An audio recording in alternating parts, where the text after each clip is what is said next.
On today's Locked On NBA Game Night, a full slate in the association. We saw upsets, we saw shifts in the standings, we saw high-level MVP performances. Let's talk about it all on today's show. When that final buzzer rings, you know it's time for Locked On NBA Game Night. All the post-game reactions to every game across the league, every single night, with insights only the hosts at Locked On can provide. It's the true NBA fans' one stop for all the action. Every game, every night. It's Locked On NBA Game Night. Tipping off now. Let's get it going on Locked On NBA Game Night. I'm Rylan, Stiles, host of Locked On Thunder. That's Tony East, host of Locked On Pacers. We're going to take you through a full slate of NBA basketball here on this Saturday night. Tony, let's start in Denver, where the Washington Wizards got a season series sweep of the Denver Nuggets, winning 126-123 as Alex Sar put up a massive stat line of 34 points, 6 rebounds, 5 assists. Jordan Poole hit the game winner. Keshawn George hit the first go-ahead shot as another young bright spot for this Wizards team. The Wizards get a sweep of the Nuggets, and I just find myself really enjoying Washington basketball. The record's not anywhere close to good, but you can see the young, promising pieces on this roster, from George to Sar to Carrington to Coulibaly, who is not available tonight, but is just a part of that mix in general. What did you make of the fact that Washington has won 2 games over the Denver Nuggets? And beat the Pistons this week. Here they come, Rylan. Is it too late for the play-in push for the Wizards? Yeah, it's fun. Like they got their tanking done really early so they can keep trying when all these other teams are getting fined for sitting their stars. They can trot Chris Middleton out there and have him be great down the stretch against the Pistons and have him be really helpful today against the good Denver team. Like the young guys are fascinating because when you have so many at once, you're going to have a lot of inconsistent play, but there will be nights when just a lot of them hit at the same time where it feels fun and good. And this is the best Sar game ever. And Champagne's going to play more with Coulibaly's season over, and he's pretty good. He had 13 boards, and George was hooping, and AJ Johnson, maybe his most efficient game. And it just happens sometimes. It's very rare, and it happened. I saw it happen against the Pacers once earlier this season. It's fun. Look at the Wiz kids go. Look at them go. And I think that I just love their blend of post-trade deadline with letting these youngsters play. They also got 20 minutes from Chris Middleton. Earlier this week, they were playing Marcus Smart. And those two guys, I think, have bought in as a calming veteran presence to this really young team. And it's helped them in the last 2 games get some wins. Jokic was still incredible. 40 points, 13 rebounds, 9 assists, a steal, and 2 blocks. But the Nuggets take the L in this game. Not a banner night in Denver for them, but I still thought it was a fun back and forth game. 8 bench points. Someone helped the Nuggets. Someone helped them, and this is just a poorly constructed roster. I think that's fair to say, Tony. Yes and no. Obviously, Jokic is so good when he plays so much. You don't need a lot of roster construction, right? You just need a little bit from lots of guys. And if you look at it, you see Jamal Murray has 24 points efficiently, and Westbrook had 22 and 11, and Christian Brown didn't miss a shot. You should win, but their bench is not very good. And like the Wizards, young players can be very up and down. They were all down. The Wizards guys were up. Alex Sar was close enough to Jokic that they lost. And they played their starters a lot. That can't happen in March. It just can't happen. But I will say, I saw Jokic post-game saying this is the problem the Nuggets had last year in March. They closed, or 2 years ago, they closed very poorly. They remember the push for the 1 seed, taking a lot out of them a few years ago. Maybe it means nothing, but they lost earlier than I thought last year. It's hard to get going sometimes in these March games. It's a problem for Denver. It is a problem for Denver. And at this point, you just put yourself in a situation where the volatility of the Western Conference standings is so great that it changes everything about what your future can hold. Whenever all these teams out West are all good teams, you can paint the picture for a lot of them to go as far as the NBA Finals. You can also paint the picture for a lot of them to disappoint. And so it does matter where your seeding is in the West, because it matters about your matchups and how far those matchups will let you go. And so Denver's in this catch-22 of, on one hand, we know what they are. They're capable. They're talented enough to go to the finals. On the other hand, you don't want to see the Thunder and all these teams earlier than you have to. And so that's where your seeding really comes into play. But Tony, We had a marquee ABC game with Steph Curry taking on the Knicks, and the Warriors got to win 97-94. They've won 7 straight, only lost once with Jimmy Butler since that trade. I think that this game was pretty simple to boil down. I think that you tip your cap to the effort level of both teams. This was a fun back and forth game with 13 lead changes. Neither team grew a double-digit lead, but ultimately down the stretch of this game, it just felt like New York didn't have enough to counter the Warriors whenever Jalen Brunson was on the sidelines in street clothes. So I think that you give a lot of credit to Golden State, but this is kind of the way the cookie crumbles for New York without Brunson right now. Yeah, the bad news for the Warriors is they played kind of bad in this game, one of their worst performances in this win streak. The good news is they played the Knicks without Brunson, who actually had been playing okay entering today, but couldn't muster up the same offensive burst at all, right? Josh Hart didn't make any of his 7 shots. Karl Towns was good at times. Like their starters were good, but the bench somewhere to Denver gave him nothing. And hey, look, if you have Jalen Brunson out there with any combo of bench players, you have a guy who can get a shot, but they don't have that all the time right now, and they've gotten some good wins. They're just trying to figure it out. They couldn't today, and a lot of that was because the Warriors were better at the little things, getting threes up, getting to the foul line, all kinds of stuff like that Jalen Brunson is good at. He generates threes for his teammates. He gets to the foul line. They didn't have it, and I think that this is fine for the Knicks to lose this game, but just, man, the Warriors, they've got the star power to do it. Kuminga's back in the lineup, and they just keep finding ways to win. That's what good teams do. I'm very impressed by them since the trade. Tony, I'm very interested on your thoughts of this Pacers game because, admittedly, we're trying to cover our own teams that we cover for Locked On Thunder and Locked On Pacers, and also cover the league. So I just got bits and pieces of this game, knowing I could rely on you. And to me, just from the outside looking in, it felt like the game you recapped for us last week, where it's like, credit to the Pacers for rallying, and they cut this 21-point deficit down below double figures, and it almost ran out of time in a way. But why'd you have to get down 21 to start this engine up? Like, what did you see from Indiana tonight? They had 4 good players, and they needed 5 to win the game. Yeah. Their bench was awful. This was last year the top scoring bench in the NBA. And it was good enough that in the playoffs, they could play 8 guys confidently, like more than no minutes, right? And sometimes even 9. And in this game, Benedict Mathurin minus 34. That is not a misprint. TJ McConnell minus 34. Mind you, this is a 7-point loss. Like, this was a close game.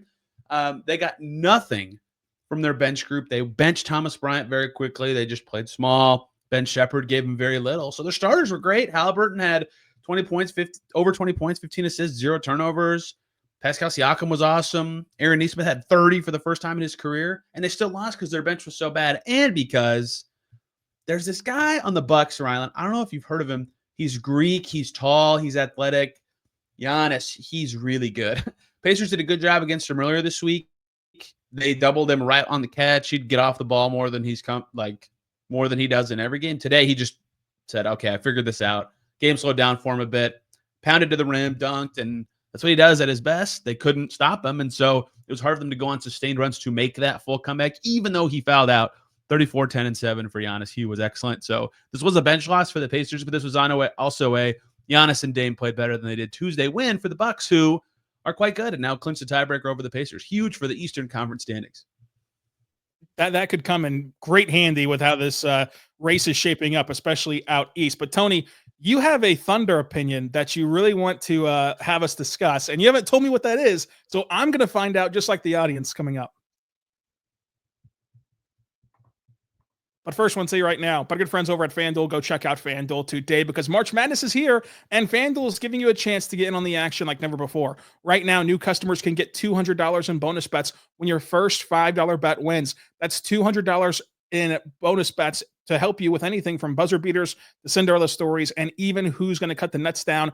Go there right now and stay in on the action, including with live bets, especially during these tournament games, to always be engaged. And you can go check out the lines right now at FanDuel.com. And if you only love the NBA, there's no fault there. You can bet on NBA games such as this game between the Suns and the Lakers. The Suns 4-point underdogs at LA on Sunday. Go check it out today at FanDuel.com. We're back on the Lockdown Thunder podcast on the Lockdown Podcast Network, your teams every day. Locked on NBA Game Nights podcast. Your teams every day. I'm here with Tony East of Locked On Pacers. I'm Rylan Stiles of Locked On Thunder. Tony, you're the player, Rylan Stiles. I mean, sometimes you get into this flow state, and all of a sudden you can't turn it off. But speaking of the Thunder did win 113-107 in Detroit on the front end of a back-to-back, continuing its dominance of the Eastern Conference in a game that I think can be summarized, because I want to get to your Thunder topic, as swiftly as SGA did what he had to do as an MVP level player to dump in 48 points in a night that you didn't have J-Dub, you didn't have Chet, you didn't even have Aaron Wiggins, who was one of your best shot creators. You had no other offensive force besides SGA. He played as that offensive force and also played 38 minutes in this game to make sure you got the win, changing his rotational patterns to start that fourth quarter. And the Thunder were able to get out a win on the road against Detroit, largely on the back of who should be the MVP or of course finish, if not the MVP, second MVP. But Tony, what did you make of this game between the young Pistons and the Thunder? Well, actually, before I get to my Thunder take, talk to everybody about Cade getting ejected, I believe. What happened there? Yeah, so Cade, it was a situation where, and maybe this is going to lead into your opinion, but the Thunder, like there's this idea around them that they have this incredible whistle. And I think that plays into how teams react whenever they get a foul called against them when facing the Thunder, because it was very simple. The Thunder got a foul call underneath the basket, and Cade argued about the foul call with the officials. And then there was some talk of like, oh, should we go review this play and see if we should upgrade it? And then, of course, if they upgraded it, then nobody could have stepped to the free throw lane as that free throw was happening, but they did not upgrade it. It was just a common foul. So then the Pistons should have been able to go step to the foul lane and box out and try to get the rebound. And Cade was talking to the refs, and they gave him one technical foul. And then Dennis Schroeder was talking to the refs. They gave him a technical foul. But Cade's still talking to the refs, so they gave him a second technical foul, and he got ejected. And all the while, JB Bickerstaff is turning his back to the play and egging on the fans to jeer the refs and continue on their "Ref, you suck" chant. JB, the refs are going to chant, the fans are going to chant "Ref, you suck," whether you pump your arms up or not. Go make sure your star player doesn't get thrown out. And eventually, Cade just didn't stop arguing. And that's all it really was. Was he in his right to argue what he was arguing? I think he was. But after the first technical foul, you've got to know, all right, I got to stop now. I got my one. That's kind of all you can do. And in total, the Pistons were charged for 4 technical fouls. And that's just kind of how this all spiraled and how the game spiraled, because in that third quarter, those technical fouls added up to the largest deficit of the night for Detroit off of one call underneath the basket that turned in, and it was parlayed from a couple of free throws to 5 free throws for the Thunder in one play. It seems important in what became a 6-point game. It was very important, and this young team unraveled and lost the game right there. Especially whenever you know with hindsight that the Thunder's offense went dead cold, even with Shai on the floor in the fourth quarter. I say this in jest because Cade's amazing, but he was minus 20-something. Good news that he got ejected, right? Clearly. And hell, that's a joke. He's very good. Here's what I am thinking about the Thunder. JB Bickerstaff, post-game rant, I'm sure you saw it because you covered the game, about the officiating, crumples the stat sheet, throws it down. I am not stating my own opinion of SGA and his free throws. What I am saying is it's happening. What happens to every young, fun team in the NBA? The Pacers went through this in the playoffs last year. The Grizzlies before them. It'll happen to the Rockets next year probably. Every young, fun team ascends, and every fan of the NBA goes, cool, young, fun team. This is the coolest thing ever. We all love this team. And then they're good for a little bit, and everybody enjoys watching them. And then something happens where finally everybody has a thing that makes them not like that team as much anymore. It starts off as a niche take, and then it expands, right? And everybody thought, oh, maybe this won't happen to the Thunder. They have these cool little post-game videos. They're so tight. They're so good. This is cute. It always happens. There's always something. And I think this is it. Not without getting my own opinion of it, the perception of how Shai and this team is officiated clearly has reached even opposing teams. This is the thing that will make the Thunder not the young, fun team that everybody likes anymore, and instead the good team that people love to hate. But will they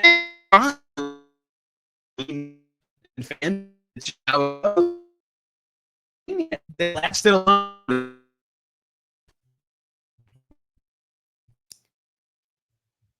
Tony, I think that you're spot on with this whole thing, because it's the same thing that happens to every NBA team, every NFL team, every MLB team. There's always something that turns the tide, and you're right whenever you call it the perceived whistle that the Thunder get. Just like with the Chiefs, the perceived whistle the Chiefs got, it's like, oh, the NFL's rigged. They finally lose. Nobody talks about the officials after the Super Bowl because they lost. If they would have won, everybody would talk about the officials again.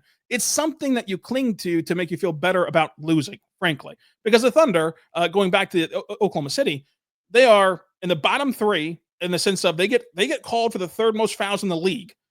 And that's because they foul. That's because they play. Hold. See, that's not what people care about. No, it's not. It's the ratio of like what they feel like the correct calls aren't going both ways, right? And I will say my own opinion. I think Shai probably gets a slightly favorable whistle, not to the extent that people say, but just a little bit, Yeah, I think he's well within that margin of like superstar calls, reputation calls. Yeah, like he for sure gets that. That's absolutely what he gets. It's not all of his free throws, and I think that you're right in the sense of that perceived advantage is what causes the unraveling. Minnesota had a 27-point comeback in the second half against the Thunder. They won the game, and Chris Finch is complaining about the officials. Tonight, JB Bickerstaff is complaining about the officials. And like the only guy you can argue shoots free throws for the Thunder is Shai, because the Thunder have the second worst free throw attempts per game because they are just awful at getting to the free throw line. Shai's the only guy who can get there because he's the only guy who can understand the necessary force it takes to get to the rim and get the call. And he's a superstar on top of all of that helps him get whistles as well. Tonight for Shai, in a game that he scored 48 points, he had 10 free throws. And you think to yourself, 10 free throws? Oh my God. 2 of them came because of an intentional foul at the end of a game to try to prolong the game. 4 of them came from technical fouls. So you add that together and you slice the number from 10, and all of a sudden, is it more respectable? So if he would have never gotten the technical fouls, which he had no, kind of jurisdiction on, that was all what Detroit did. They chose to get the technical fouls. And then see, here's where Shai's big braining them. He is so good at drawing fouls that he can now draw techs because he can draw fouls. and it just spirals out of control. I think that we're talking about the Thunder's free throw discrepancy all wrong. I really do. And not because of this benefit to Shai. Because again, Shai had 10. You take away 2 because of the intentional foul. Then you take away 4 because of the techs. Shai shot 4 free throws tonight. What we're missing here is I think that the Thunder have turned that superstar call into a defensive stat as well. Because here's the thing. If for 82 nights, the Thunder are going to come out here and play physical defense and play harassing, aggressive defense, you can't call every foul. And they get called for their fair share. They get called for the third most whistle in the league for a reason, but they don't get called every possession. And they play aggressive physical defense every possession, but you can't call it all. And so that I think that's where they make up for the free throw stuff. And that's what the attention should be on, because the Thunder have waved the white flag, so to say, of not fouling defensively. They understand that their style of defense is going to lead to fouls and lead to free throws for the other team. But they also understand if we set this tone from opening tip-off, by the end of the game, let them play on. Let's see how this game unfolds. And that's where they create an advantage. But it's just easier to look at Shai and say, oh, this guy, who would have guessed that a superstar leading the league in points was going to get free throws? Who would have guessed that, by the way? That's how they beat the Pacers. Shout out to the Pistons bench. Isaiah Stewart was very good in this game as we got derailed because I wanted to share my take. And I still stand by that. Like every game the Thunder win, this is their or lose. And in the case of the Minnesota Timberwolves, this is the topic and this is how it starts. It's something about a team that people hate. The decline of Thunder fun. Yeah, I mean, it's certainly just eroded from a national standpoint of how fun they are. It was a lot better whenever they were the Q rating of the Thunder was a lot better whenever they were a playing team versus like for the Pacers side, it was the front runner stuff for Halliburton, right? For the Grizzlies, it was John Morant's off court stuff, right? Like it's always something, right? For Wemby, he'll like start to foul and it won't get called. Like I'm making it up, but like something happens. It always does. Yeah, it always does. Coming up, let's take a trip over to see how the Boston Celtics did in Brooklyn and play our weekly edition of Buy or Sell. But first, I want to say right now, our good friends over at Monarch Money, go check them out today, because if you ever have checked your bank account and wondered, where did all my money go? Between dining out and online shopping and entertainment, it's easy to lose track. That's where Monarch Money comes in. It's your personal CFO. It gives you the full visibility and control over your finances. Monarch Money isn't just a budgeting app. It's a complete financial command center. You can track all your accounts, investments, and spending in one place. So you stop just managing your money and start building your wealth. It's an all-encompassing, all-in-one shop that eliminates the need to juggle multiple apps, because with Monarch Money, you can check your finances, you can track your spending, and you can plan long-term goals all in one place. With Monarch Money, use code LOCKEDONNBA at monarchmoney.com for 50% off your first year. That's monarchmoney.com, code LOCKEDONNBA for half off your first year. We're back on the Locked On NBA Game Night podcast. I'm Rylan, Stiles, host of Locked On Thunder. That's Tony East, host of Locked On Pacers. Tony, let's take a trip over to see how the Celtics fared in Brooklyn tonight. Kristaps Porzingis returns. The Boston Celtics beat a scrappy Brooklyn Nets, or what's left of the Brooklyn Nets. Porzingis played 31 and a half minutes, 24 points for him. He played the entire fourth quarter, and they needed all 14 points from him in that fourth quarter to beat this Nets team. The Celtics went up 21 in the first half. Jason Tatum was just slicing and dicing and destroying them. And then in the second half, they kind of chilled out. Actually, once the lead got to 21 in the first half, that's when they started to kind of slow it down. It's a brutal back-to-back, going from Miami to Brooklyn on back-to-back nights, playing a 6 o'clock game after playing a 7 o'clock game in Miami. It's going to be tough. And the Celtics looked tired, and once they relaxed, they never quite got it back. But Porzingis was there to bail them out after a long departure because of his illness. But he's back, and he's surprised by how much he played, but it was great because the Celtics needed every bit of it. Peyton Pritchard went 5 of 8 from 3. He sets a league record for most three-pointers off the bench. Look, bottom line for the Boston Celtics is take this win, leave Brooklyn happy that you got the win. They had no Derek White. They had no Al Horford. Jaylen Brown left with back spasms early in the third quarter. And this brutal Miami-Brooklyn back-to-back, I will take it. You know, that was John Corrales, host of Locked On Celtics, getting you to know everything about this Brooklyn game. And this is why I love the show so much, Tony, because whenever this game tipped off before our games began with the Thunder and Pacers, the Celtics, you know, they were thriving. They grew a 21-point lead. It felt like we had a good handle on it. And then all of a sudden, here come the Nets to slice this down to being a 2-point win for Boston. But that's great context that like the local people in depth can give you. And I thought that John summarized this game very well. And it was good to see KP back on the floor. He missed one thing. I think this is even better of a win than he described. The Nets made 23s. If you beat a team that makes 23s, you had to do something right. The Nets, they have no shooters. They were red hot. That is actually an okay win for the Celtics. When is Zaire Williams ever going to make 4 threes in a game again? Keon Johnson made 5. Jalen Wilson made 4, and they still lost. Celtics are pretty good.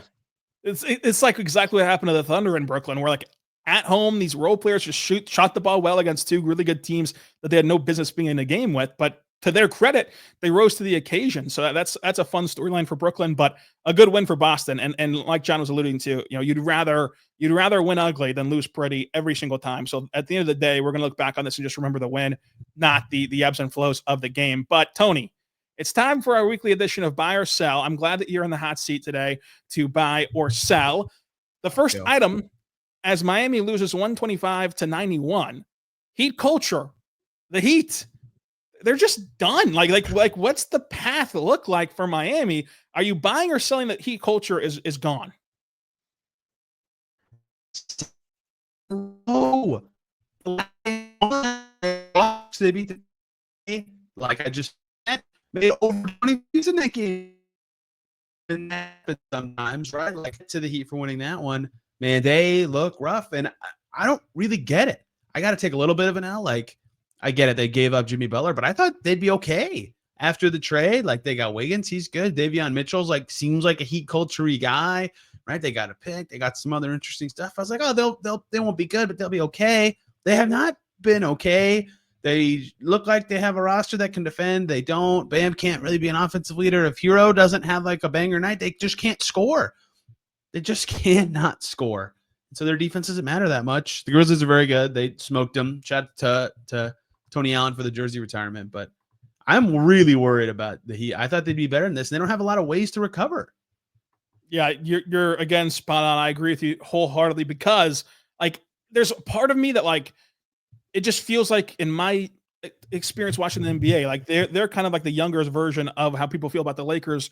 And this is a bad comparison because the Lakers just got bailed out in this way, but it always felt like since my basketball watching life, like it happens for Miami, right? Like the 06 heartbreaking finals for a young Mavs fan, like that happens. Then so they get Shaq and Wade, then they get the Heatles, and then they pull off this Jimmy Butler trade, and it takes them to 2 miraculous runs. But now the pathway out of this, I just can't see it short of the Godfather pulling off one more big move, which I don't think he has in him. I don't think that he has in him just personally, and also just with what's left asset wise in Miami. But I too thought that they'd be better than this after trading Jimmy Butler. Much better. And they're just people know it, man. It's been well said. They have to make the playoffs. Not only because they're trying to, but because of their picks. They lose 2 unprotected firsts if they don't make the playoffs this year.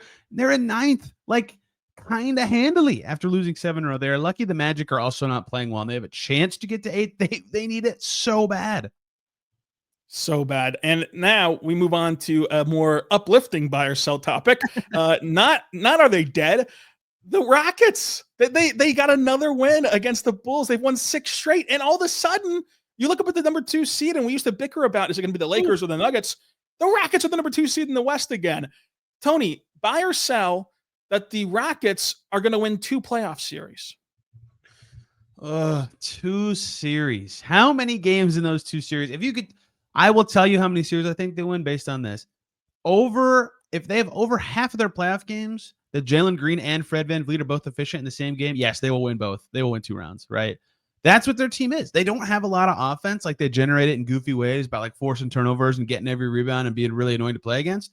They just need one guard to do really well to have a chance. And if both do well, like tonight, they have a very good chance. That doesn't happen all the time, right? So that I think is what their postseason will be about. When the game slows down, that should be fine for the way they play. But those 2 guys are, let's say, inconsistent. They're both good players.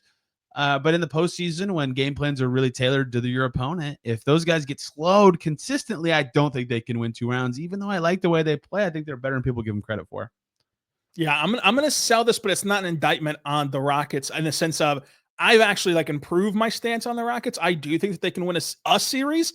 That second one, very tough to do. And if they win just one, this is still a monumental year in terms of progress for this organization. So I don't think that that's a slap in the face at all to say that they can win just one playoff series for the Rockets. But it's tough to find the path for 2. Like you said, though, the path is there to their credit, because if they got on heaters at the same time and the matchups fell just right, they can win 2. But I would say I would more safer bank on them just winning 1 playoff series, which is still a really good step in the right direction. Tough to beat the Red Hot Bulls, man. That's a good dub. Josh Giddey playing well. How about Josh Giddey? A team that has decided they should start Kevin Huerter over any of their young guys. Okay, interesting choices. Billy Donovan and the Bulls have been a tough out recently over the course of the last few weeks. But the last buy or sell, Tony, buy or sell, the Spurs are going to be next year's version of the Memphis Grizzlies. And for context, like they're just hurt. Next year, they're a year older. They're not hopefully going to have better injury luck. And then they're going to shoot up. And would you give them a top 6 seed with knowing that they have a lottery pick coming, with knowing that they have another year of Wemby and Castle and these guys improving? Would you buy or sell the Spurs being a top 6 seed next year? Yeah, buy. Buy Wemby, Fox in the summertime. And then, assuming normal-ish rest of the season, their own pick and the Hawks pick and their young stuff, and maybe 2 rookie of the years in a row. I wouldn't vote for Castle myself, but he's got a chance. That is either going to be a good team next year or a team that has lots of stuff to trade for a very good player to be a very good team next year. I mean, they can win games like this without Fox or Wemby. Yeah, they're going to be pretty good. And the Spurs did get that 119-115 win, outlasting the New Orleans Pelicans. Real quick, so we have time on the back end of the show, because we've been efficient today, like SGA. who would you vote for Rookie of the Year if you had a vote? Because you just threw that in there about Castle. Do you have like a hard opinion on this? Well, Jalen Wells, I think, impacts winning the most of any rookie this year for the Grizzlies. Starts a lot, plays very well for them, and like that plug and play in any lineup kind of player is really valuable, especially on a team trying to win games. Like Castle is good sometimes, but he's kind of not. I don't want to say inconsistent because every rookie is like. There's nothing weird about this. Like there's nothing to me that's like has made him better than Reese Shea. Reese Shea's playing better than him the last month or so, certainly, right? And I don't. This rookie class stinks, right? Like it's Yes. not going to be a really sexy Rookie of the Year, but in terms of like actually impacting winning or like night to night impact, the only guy that I feel really good about as well is everybody else has either been too all over the map or they're on a crappy team or they've missed a lot of games or there's something very huge hole in their case in a way that isn't there for Jalen Wells. This is a very Malcolm Brogdon-y winner, but I feel like he should win. No, and I totally agree with that argument in the sense of impactful to winning and the plug and play stuff, and also just the maturity of his game, where there's no way to know this until after the award's handed out because it's a regular season award. But he does feel like a rookie who not only has helped you make it through the 82-game season and been really good in this stretch, but the pathway to play him off the floor, I think, in the playoffs is few and far between, which is not the case for a ton of rookies, which is a huge feather in his cap for continuing the success into the playoffs for a Memphis team that wants to kind of go on a deep playoff run.